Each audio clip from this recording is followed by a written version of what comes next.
ဆွဲလန်းမှုရဲ့ထောင်ချောက်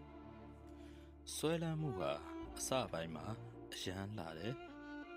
အချစ်လဲဒီလိုပဲမူရစ်စေးလဲဒီလိုပဲတခါတည်းပါဆိုတဲ့စကားကနေဘဝတစ်ခုလုံးပျက်စီးသွားစေနိုင်တယ်တချို့လူတွေကအချစ်ကြောင့်ဆွဲလန်းတယ်တချို့ကနာကျင်မှုကိုမေ့ပစ်ဖို့